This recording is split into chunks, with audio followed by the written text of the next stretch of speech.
This is the Pilot Boy podcast. This is where we usually review the first episode of a TV show, otherwise known as a pilot. So my name is Santos. My name is Caesar.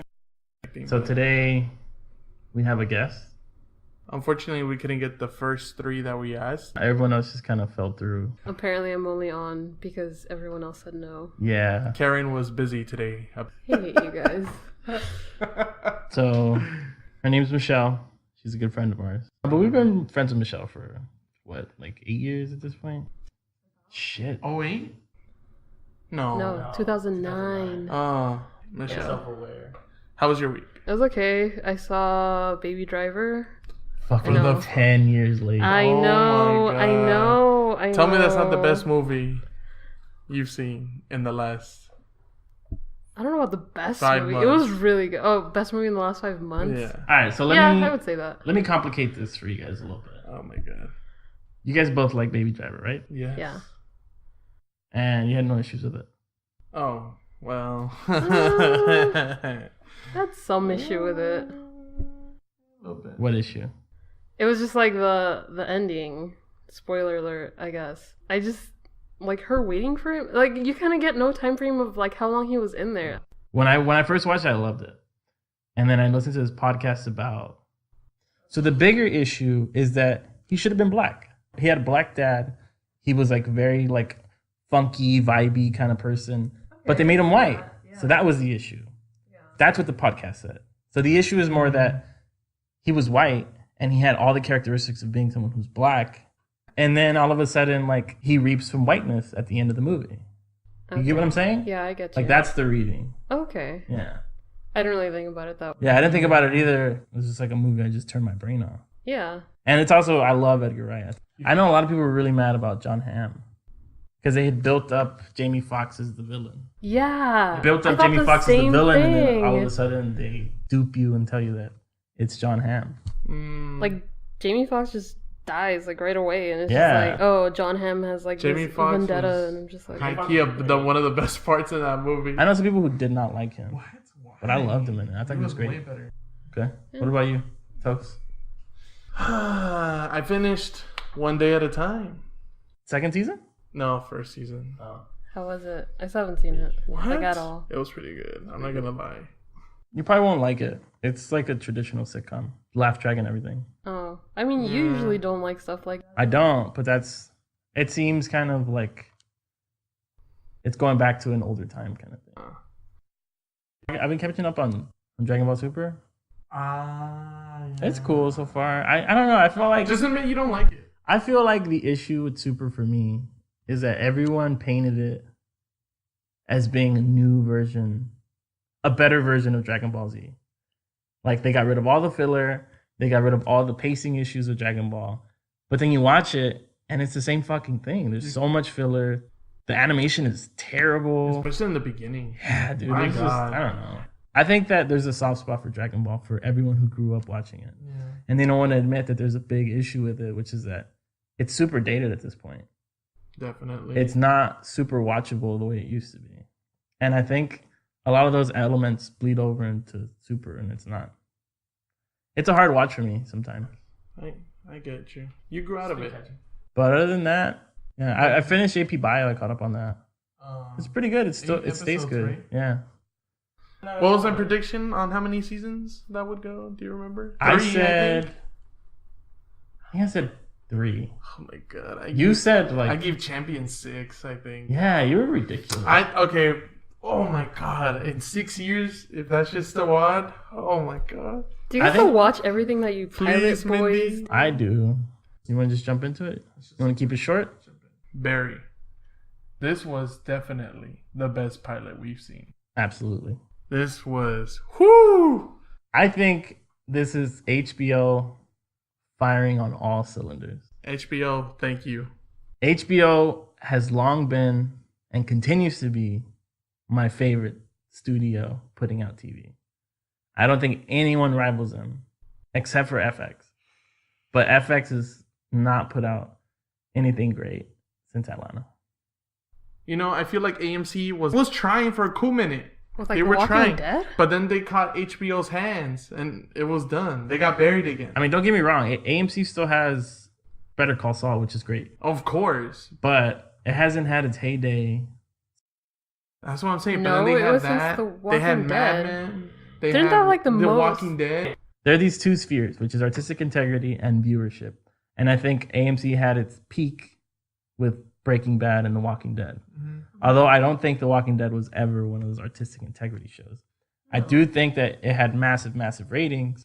I don't ever think that it ever had the artistic integrity of Breaking Bad. No, I think Walking Dead was just like, oh my god, zombies, and like that was the appeal. Yeah, but I also think it was just like a cultural moment where zombies were at the boiling point. That's When true. was even the last time that we had a show like The Walking Dead on there?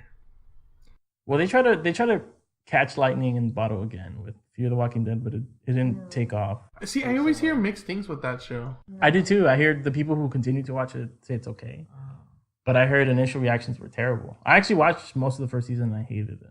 That was terrible. It's a totally different group, right? Yeah, it is. But in LA. continuity with the original like story. Like same universe, different region. Okay. It takes place in LA, Yeah. but like Ooh. some nowhere suburban area of LA. Oh, trash. So yeah, so we're doing Barry today. What are your guys' initial reactions? I was kind of getting Dexter vibes. I don't know if anyone else was. I And think so, too. I wrote that down. Like, I got Dexter vibes. Like, even like the way he was dressed. I feel like they were trying to do that on purpose, Oh, okay. like a visual reference. That and like at the beginning, like they also had like this song going, and it reminded me so much of the like, The Donnie Darko. yeah, the Donnie Darko Dexter song. Yeah. I was like, oh, is this gonna be like a funny Dexter? There's also like the whole thing with him only killing bad guys. Well, that's Yeah, like yeah. what that guy was I saying. thought so too, You yeah. kill the bad guys. I mean, well, obviously the major difference is that one of them is a serial killer, and the other one is Like A hired gun? Yeah. assassin for hire. yeah. But I think we'll get into the themes about like as to why he does it, because I thought that was one of the best parts of the show. Oh yeah, But- definitely. What did you think? Yeah. What was your initial reaction? The same. I thought it was Dexter, but funny. It was pretty cool. But this one, it was good. It hit the right notes when it needed to. Everything like a dark comedy should be, I think. Yeah, I think so too. I have a soft spot for dark comedies. They're just like one of my favorite genres. I think I already gave my initial reaction by saying that. I think you and I both gave our initial reactions by saying this is the best pilot. I really enjoyed it. I thought it's kind of in the line with a HBO drama-y comedy kind of thing. But it also is, I was As gonna well ask you as that. HBO. Did you feel like it was an HBO show? yeah, I absolutely think it's an HBO show. Yeah. Like it feels like an HBO show from the way that it's presented, to the way that the music is shot, to the way that the night scenes are shot and the lighting in the night scenes. There's just so much about it that just bleeds or emanates this HBO style. Was anyone else thinking Drive at the end A little bit. with that little song? But I feel like people who aren't from LA, and I don't know if the creators are from LA, they think that we're obsessed with the diner culture. And I feel like every single Really? time, every single time I see something represented in Los Angeles, there's this like diner scene. Pulp Fiction, there's a diner scene. Okay. Drive, there's a diner scene. Everyone thinks that there's like this thriving diner culture in Los Angeles, which I don't necessarily think is true. I don't think there's like a thriving diner culture, but like you have to admit that there is like a diner culture just because like LA is so like everything's open late and like people need something to do like after whatever it is they're doing. That's like the thing that I think of most. When we would go out at the end of the night, we'd always end up at some hole in the wall or a diner or something along those lines. Yeah, I definitely think that diners are a part to LA culture, but I don't think that they're as vital as something as like a food cart, like a taco stand. I always thought it was Or- more of an East Coast thing. Yeah, like I think diners, like they definitely are more of an East Coast thing, like a New York thing. But I think Yeah. that people have this idea that LA has this diner culture where like we always go to it. But also I just think the diner has this weird place in culture where this is where you go when it's late at night. You're thinking about what you did, and this is where he goes to like decompress after he just did whatever he had to do. So I don't know. I thought that was interesting. I think what you were gonna get into is just like LA as A character. yeah. Well, I guess we can get into that in the themes and the style because I wrote. I feel like I got a lot from him, but not too much. From Bill Hader. Yeah. I think this is Like his Barry. most. I think this is his most subdued role. Okay. This and Skeleton Twins. Kristen Wiig? Yeah, Kristen Wiig. I feel like this is his most subdued role since Skeleton Twins because he always plays like this eccentric kind of out there guy, and he hasn't really had a role where he's just kind of like the straight man. Like he's not really someone that's out there. But I like that. I like when actors step out of their comfort zone and they do kind of something else. But yeah, I agree with you. I think he didn't do a whole lot, but I got a lot out of it. Yeah, it was amazing. You know what I'm realizing too? This is the second pilot we do in which a comedian we love is like becoming big time now. Because we did Mindy. Oh well, yeah. Yeah. But That's kinda cool. Mindy didn't star in that. Oh, she didn't, but I mean, big time. She had I a mean, hand she in creating created it. it, Yeah, you know. But I feel like So- Bill Hader is already kind of big time. Established? No, that is not true. Really? Nah. And we'll get into that themes because I want to talk about how Bill Hader has escaped going big time.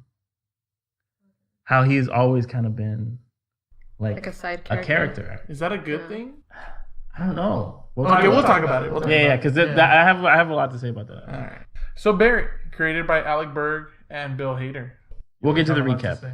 Okay, so Barry is basically about this guy who's a vet and is now an assassin for hire. He gets a new job in LA, and while on the job, he kind of finds that he likes theater because he kind of is disillusioned with being an assassin for hire. Like, he's just kind of doing it for no particular reason.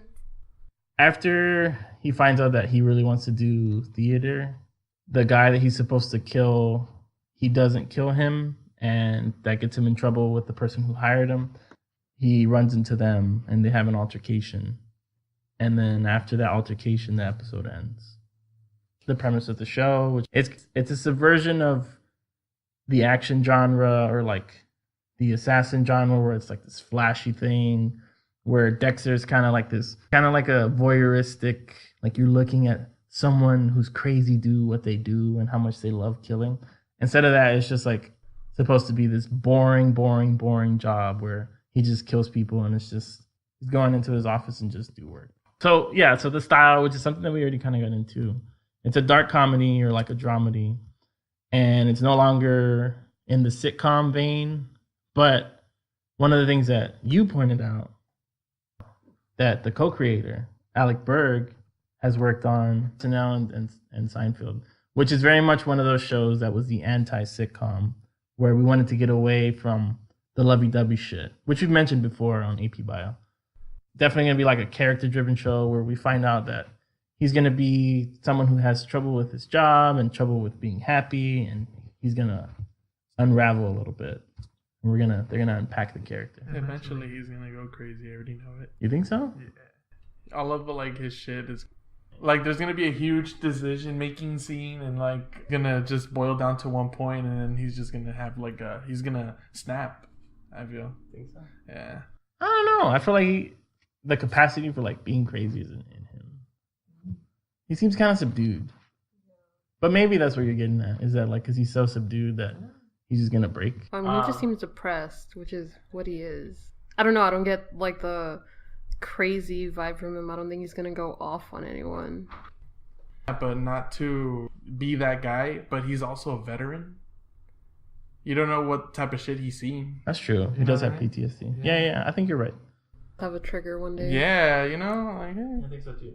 So there's also like the gritty tone, which is I mentioned a little bit in the beginning, like the night scenes and the way it's lit is very cinematic.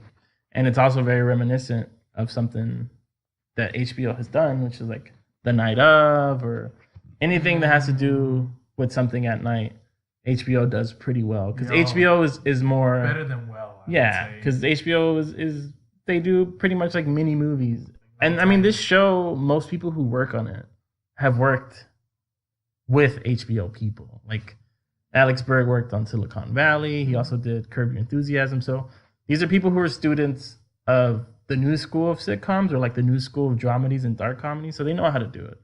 And I think one of the things they balance well is that it was there was like funny moments and there was funny situations, but the moments where it was supposed to be he was going to kill someone or he was going to shoot someone or something like that, I think they handled it well. And the tone switch from being like a comedy, like this wacky comedy where he gets roped into performing on stage, to kind of a movie about him killing someone. You know what I mean? Yeah, I get you. And I think they handled that pretty well.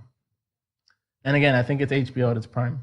I think HBO continues to impress. And I'm an HBO stan. I can tell. We know you love HBO. And I fucking love HBO. We know. There is no other studio who puts out as good content as HBO. You should get them to sponsor you. I fucking wish. I kind of got like what you were saying at the end about the drive thing, like with the music especially. Like it seemed very like synth heavy, kind of 80s style. Yeah, like exactly. These like dark and gritty. Which I feel like there's kind of like a revival of. Yeah, like you hear it a lot like in think so, Stranger too. Things. Yeah, that's another thing we can talk about, which is the resurgence of pastiche, which is this paying homage to the 80s. But there's this really great video essay about the way it's paid homage. It is an homage talking about the way that the 80s were fucking terrible. At least the original movie was. The new one finds itself in this weird middle ground where it both thinks that the 80s were terrible, but they're also kind of cool. Stranger Things, on the other hand, was something where it loves the 80s. It's obsessed with the 80s. Yeah. And it can't exist without the 80s. Thor recently came out with this soundtrack that was all synthy, all like 80s pop, glam rock kind of thing. You know what I mean? You said who? Thor Ragnarok. Oh, okay, yeah. But yeah, I think that style of like the 80s and that pastiche is definitely really popular right now. And I don't know how I feel about it.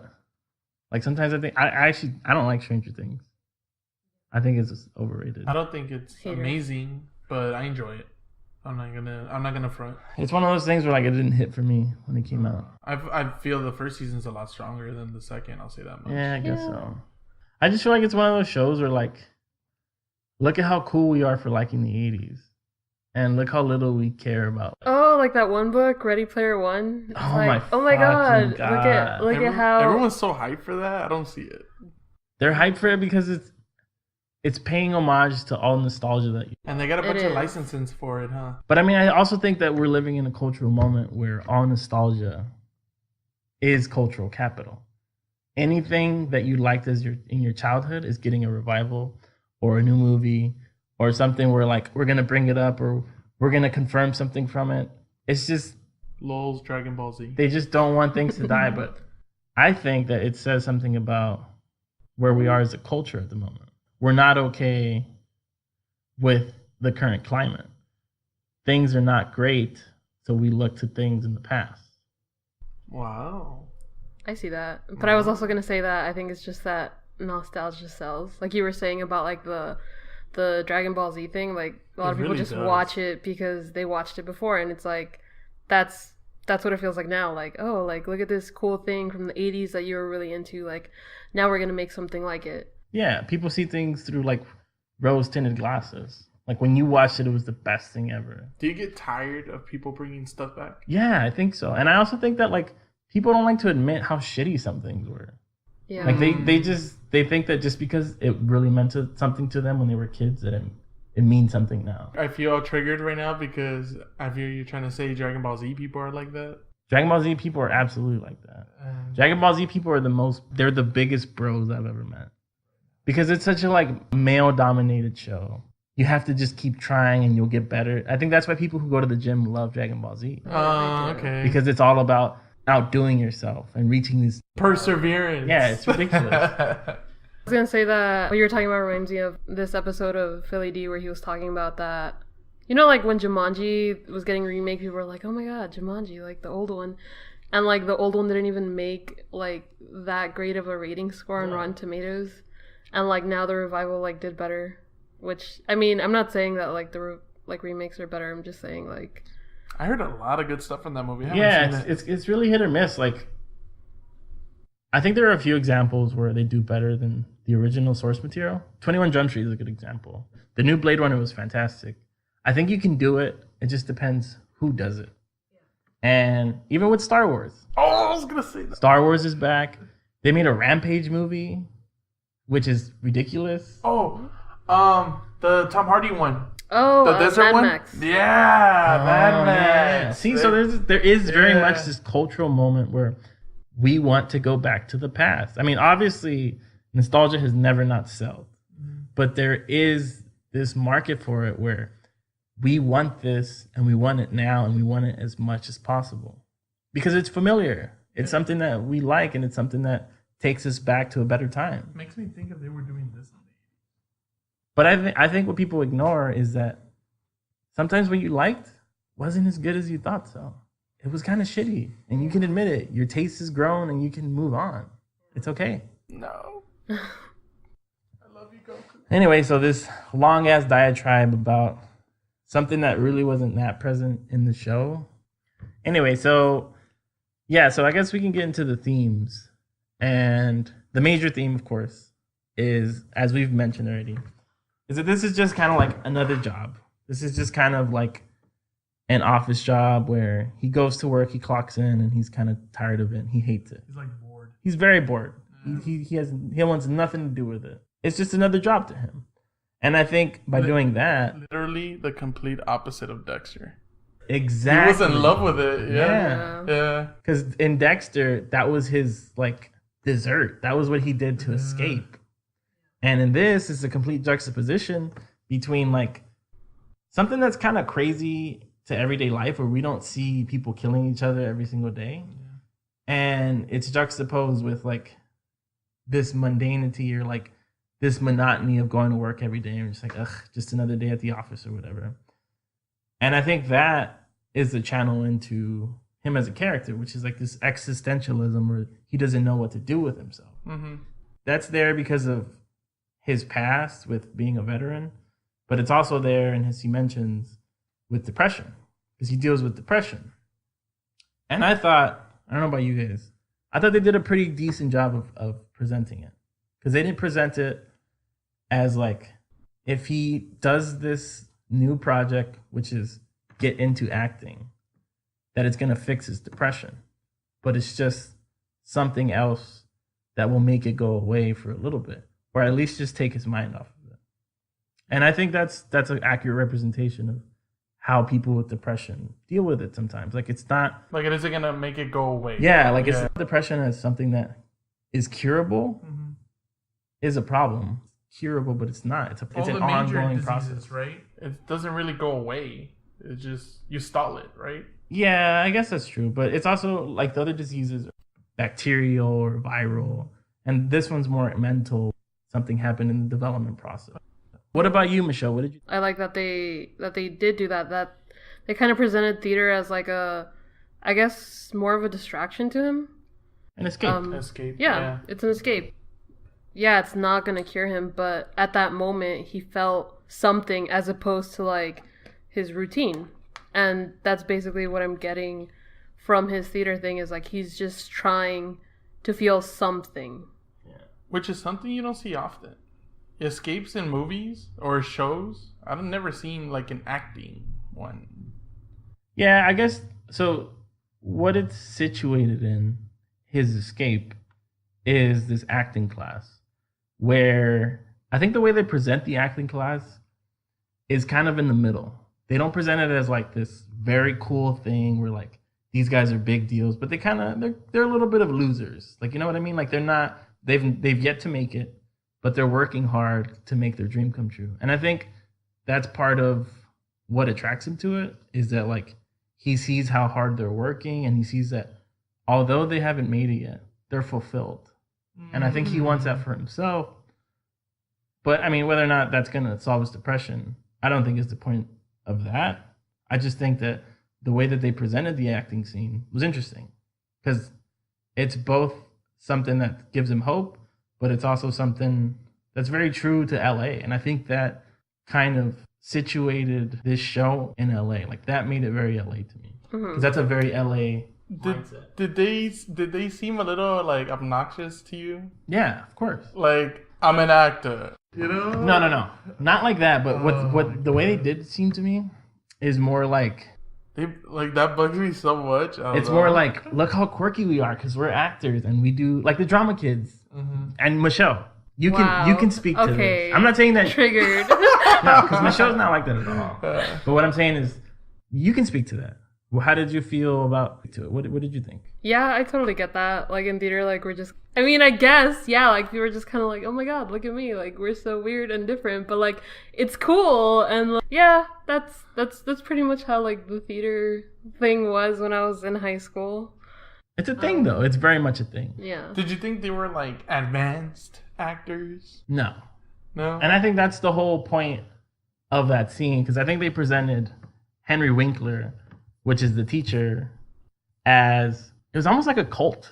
Like he was not a good teacher. Yeah. And it wasn't a good acting class. But the fact that he has a little bit of experience and they don't, they're trying to chase and extract everything they can from him because he's seen as someone who's made it while they haven't.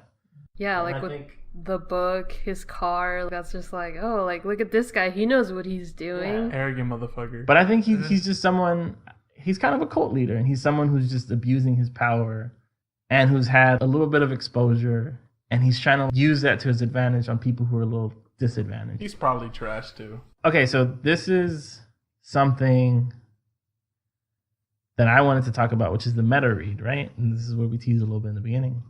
So this being situated in between a narrative about acting and the acting scene in LA is kind of a critique, or it's a nod, whether or not it was intentional, to Bill Hader's career.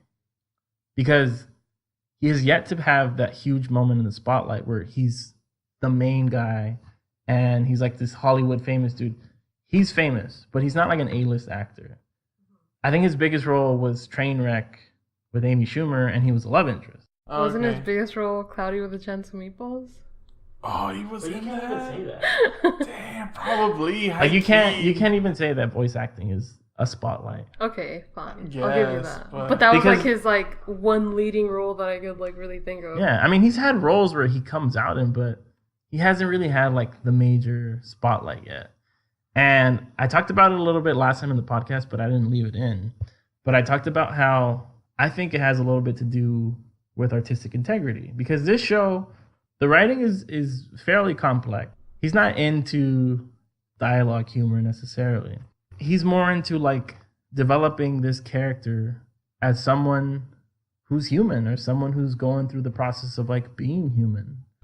Bill Hader being situated within like an LA acting narrative kind of harkens back to his career path, which is he's never really gotten out of this character actor place where he's consistently downplayed, or he's never really reached a point of like major stardom.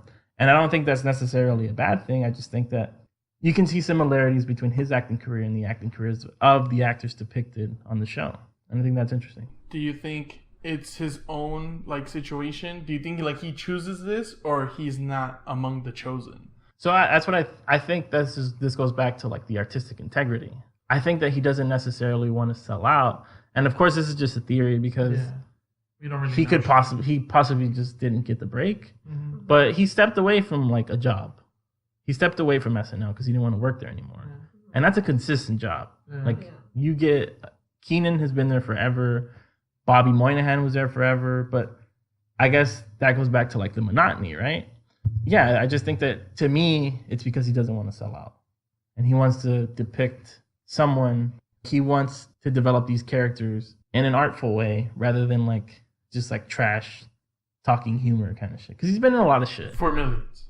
People like define success as different. And I think that's also a little bit of a through line, or it's mirrored by the character where like, he probably has plenty of money and he's probably doing well, but he's not finding happiness in what he's doing. And I think Bill Hader finds happiness in being his own boss, because when you're working at HBO, they give you a lot of leeway. a show that he created, a show that he wrote, and a show that he directed, I think he gets a lot more leeway in that. So I don't know. I think it's really interesting that he situated him there, and I think it's kind of autobiographical in a way. It's just a theory. Do you think HBO likes to take chances or risks? I should say. Absolutely. I think they take the most risks. I don't think anyone takes as many risks. They don't have plenty to lose though.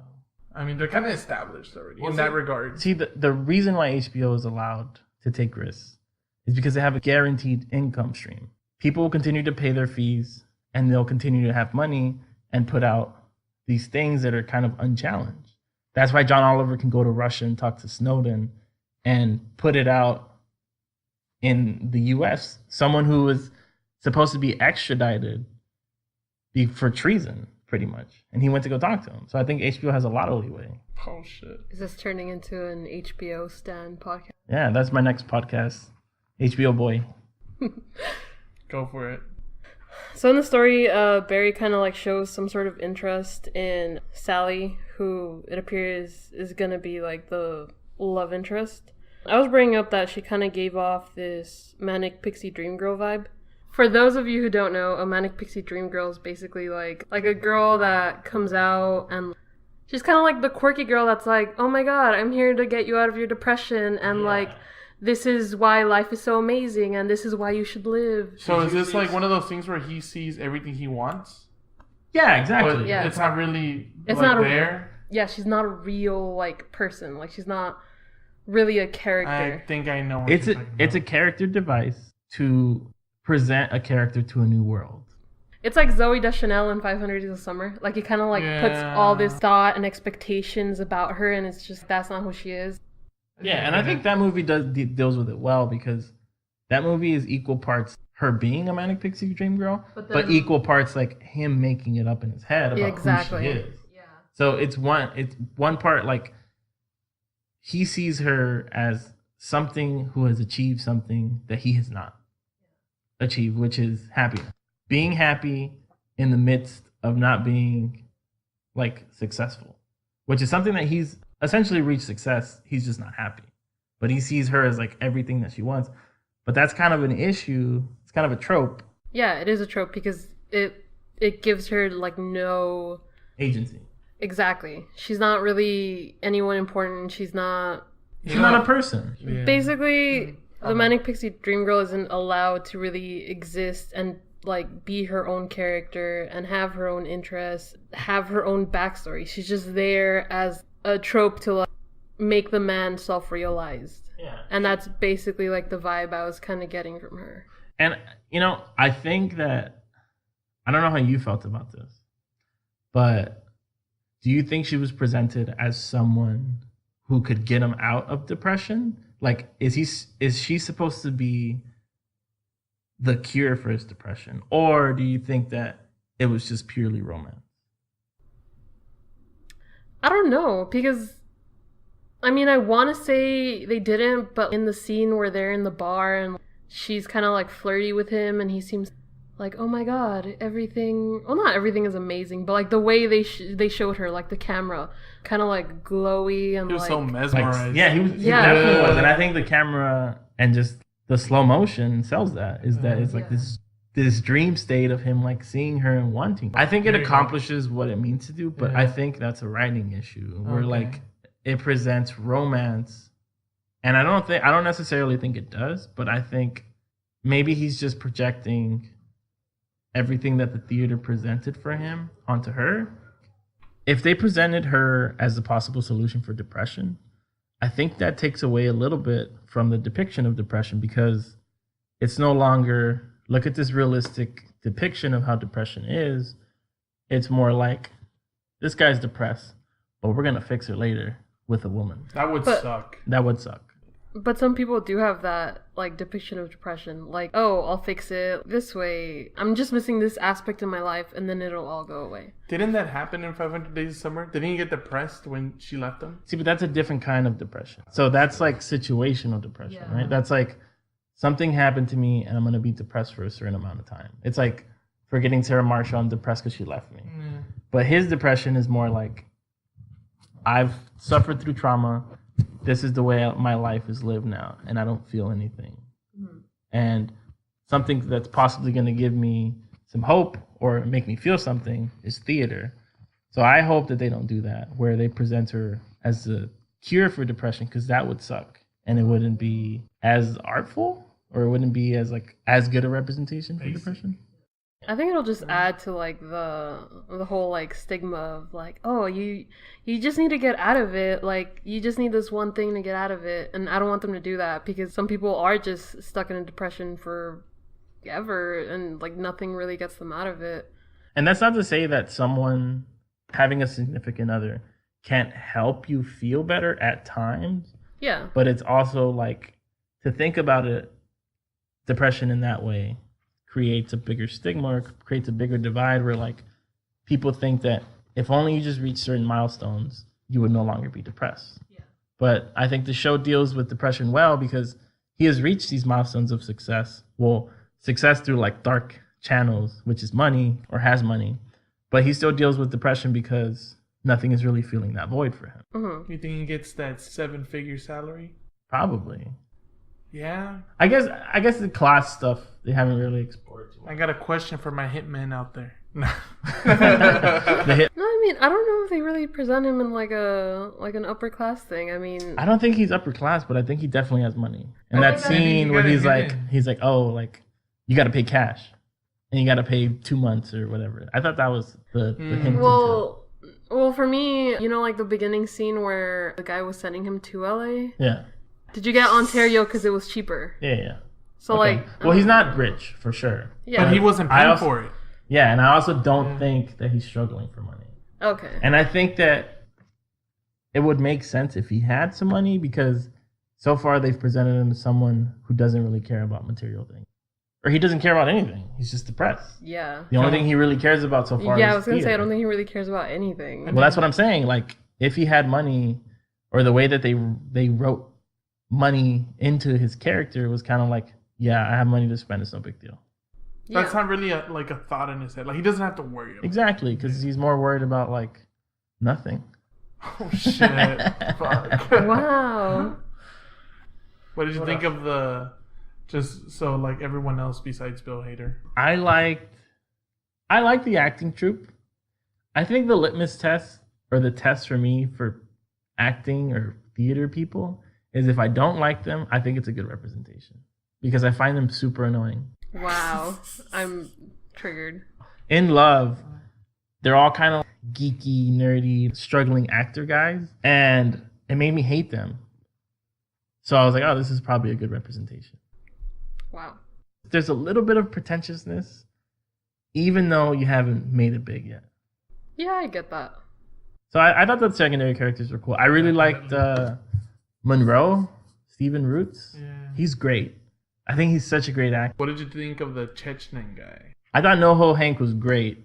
He was funny. And I think he's pretty much the only comedy relief, right? What did you think? Not the skinny guy, right? Okay. I don't really get a comedic relief vibe from like anyone here. Like it's What? seemed more like awkward situational comedy, I guess. Of like, this is kind of awkward but funny comedy. No one really stood out to me, honestly. Even In the terms of girl. funny? Yeah. What did you think of the just secondary like characters? Santos? They were kind of bland. Really? Yeah. Oh, I didn't even know we had issues with this episode. I didn't think they were that threatening. Mm-hmm. I feel like they were supposed to be threatening, but I didn't get like a threatening A little vibe stale. from them. The guy that tells him about the job was probably the best one. Yeah, NoHo Hank? The Yeah. bald dude, right? No. The guy that tells him about the Oh, job. Stephen Who flies Root? him out? Yeah, he was great. He was Stapler guy. the best part. Even the girl he likes, Sally. You didn't care about her? Yeah, she was okay. Yeah, she was in. Like, I think all that's that in for bag of me, chips. that's the weakest part of the episode. What? Sally's Sally's character? character being a manic pixie dream girl. Oh, okay. Because it's just such a trope. Yeah. Like everything else was great, but that little trope where like she's a fast talker and she kind of talks over everyone. Yeah. It was. I mean, it's just a little tired. It all serves haters like development, right? Yeah. Yeah. It feels very John Green book-ish. But we should talk about how good Bill Hader was, though. Oh, he was the He was amazing. He was great. Yeah, especially that monologue. Oh, that was my favorite scene. I was gonna ask you, what was your favorite scene? Yeah, Yeah, I mean, even though you pretty much know from the very beginning what it is. Yeah, but I just think the way he delivered it, Yeah, like he was kind of like definitely. breathy, like he was out of breath. He's like whatever, like it seemed like very much a moment where he was just, I have nothing else. I'm just gonna tell you. I might as well tell you. I've never admitted this to anyone else. I might as well tell you. What did you think of the secondary characters, Michelle? None of them really stood out to me, like at all. I'm just interested in Barry and his story. Yeah. I also really hope they weren't trying to make you care about Ryan, because if they did, to me they failed. Because I didn't give a shit when he died. Yeah, but I don't think you're supposed to care. I hope not, because I was just like, okay, he's dead. I will add that in this episode, none of the lows was on. Oh my god. Just pointing that out there. Caesar, edit this out. It's time for the BTs. For the what? For the BTs. One more again? For the BTs. Michelle. I kind of agree with Karen on this, that like the broken TVs don't really make sense. We gotta stop with the guests. Yeah, we do. No, because if I'm gonna break my TV, it's because I'm pissed off or this shit sucks so bad that I need to break my TV. Do not disrespect the BTs like that. Oh my god. Do not. Can I just... I'm gonna edit this shit out. She ain't nobody. What the fuck? Man, you did not. Michelle, I will I'll ask go this by again. your lame rating system. I will ask this again. How many Oh god. BTs does this motherfucker get? I want to give it a high 4. Okay. But I don't know how high I want to go. We do the decimal system here. You can do decimal. I know it's decimals. I don't know how high I want to go. Oh my god. I'll go 4.5 to be Okay, safe. there you go. Bill Hader was amazing. It was such a good depiction of depression.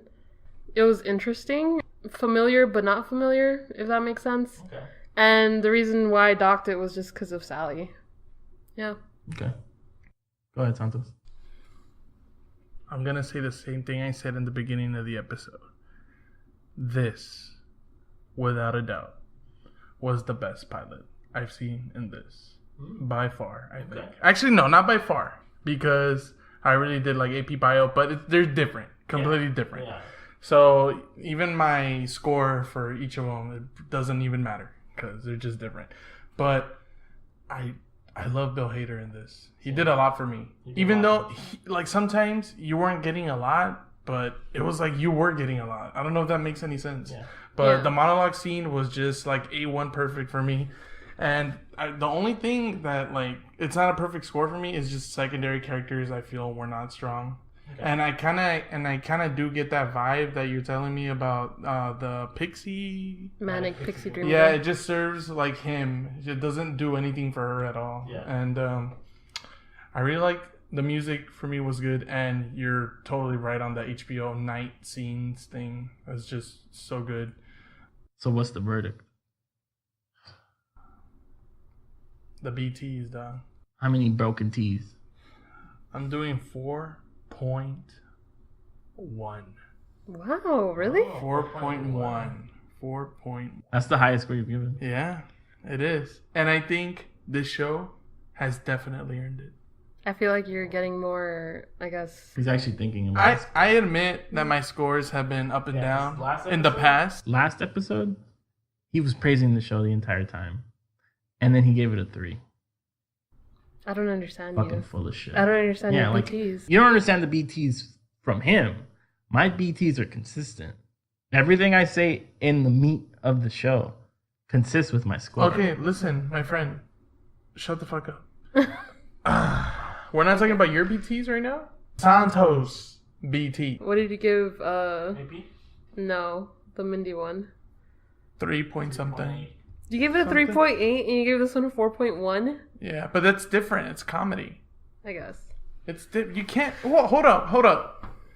Do not try to manipulate the BTs. Okay. Caesar, how many BTs? Oh, What kind of question was that? That's not how you ask the BTs over here. Okay. Caesar, my dog, Oh my. my homie, my co-pilot. Tell the world, dog. Mm-hmm. Tell them right now. It's coming. How many BTs? Oh, I'm going to tell you after my explanation. So, I thought Bill Hader was fantastic. One of the best performances I've seen from him in quite a long time. I thought the situation was great. I thought the premise was really funny. I thought it was done really well. It was done artfully, where they juxtapose this kind of crazy profession with someone who is tired of it and is just doing it because it's a job.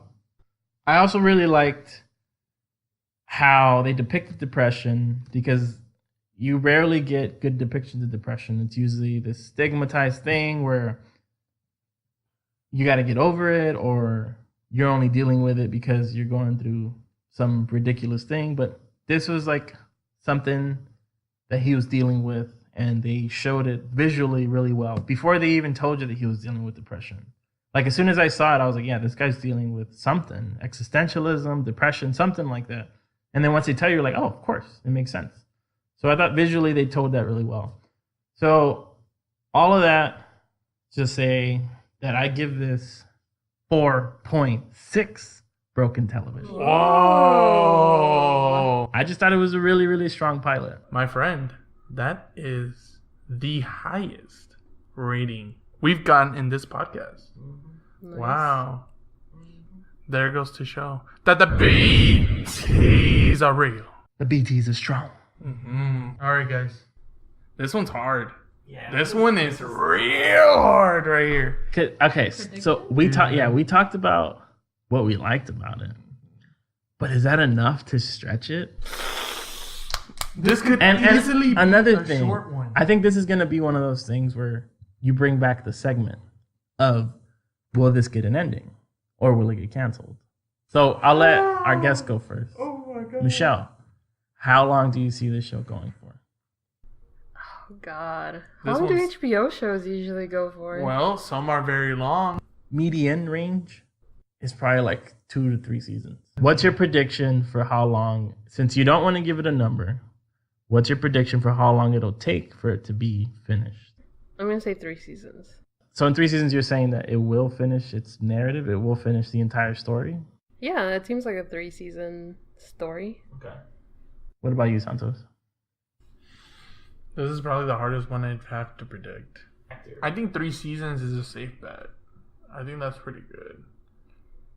I'm going to say, you know what, Michelle? This is the first time I agree with you in this whole podcast. I'm going to go 3 seasons too. And I say there's an ending. Okay. I like that. I'm going to do... All right. So I think the show is good, but I don't see a whole lot coming out of it. I don't know if I would like to see this as one of those things where, like, he gets like a new story that he has to, you know what I mean? Like, I don't want to see these characters or this character in another situation, because the scope of this so far, it's kind of like a small story about him dealing with depression and how theater provides an out for that. I don't see them stretching this into a long story. I don't think it should need more than 1 season. I'll say 2 seasons, but I don't think it needs more than 1 season. Maybe this is just like a season 1 thing, though. No? Could be. I mean, he's a freaking hitman, right? He can get in any types of trouble, and this could easily turn into something else. But I think the hitman stuff is the extra only part? there to flesh out the depression stuff. I think he's depressed first, assassin second. But, I mean, assassin can get you into a load of bullshit. The depression stuff is going to just be with the character side. The assassin stuff is going to be all like plot and what moves the show and what are the issues and what are the problems and things like that. Mm-hmm. So I'm going to say 2 seasons, but it only needs 1. And it should have just been a limited series. It probably should have. Yeah. I kind of get that vibe, too, from it. Did girls overstay its welcome? I don't think so. I'm a big Girls fan, though. Oh my God, Is- HBO again. Is it, okay? is it still on? No, it ended. Oh, okay. I do think that it should have ended the season before. But I really liked the last season. But I love girls. So. Shout out to my girl though from Get Out. A lot of people were good in Get Out actually. Yeah. That's such a good movie. Shout out to Get Out. Shout out to Get Out one time. Yeah, seriously. Shout out to Get Out again. Should have won. It should have fucking won the Oscar. Just saying. Do you guys want to get into that? I'm kidding. Oh no. Next All right, episode. so that's pretty much it. Anything else you guys want to cover? Next week we'll be doing Queer Eye. Oh my god. Alright guys, so this was Barry. I hope you all enjoyed the episode. All right, passengers, we have landed. Feel free to move around. This is the end of the episode. Anyway, thanks for coming on, Michelle. We appreciate it. Yeah, no problem. Thanks for having Hopefully me. our primary guest shows up next time. Yeah, you'll just be our secondary guest every single time. Wow. Actually, you're like fourth. Zoom, zoom. Okay, bye. I am stopping it right about now. Peace.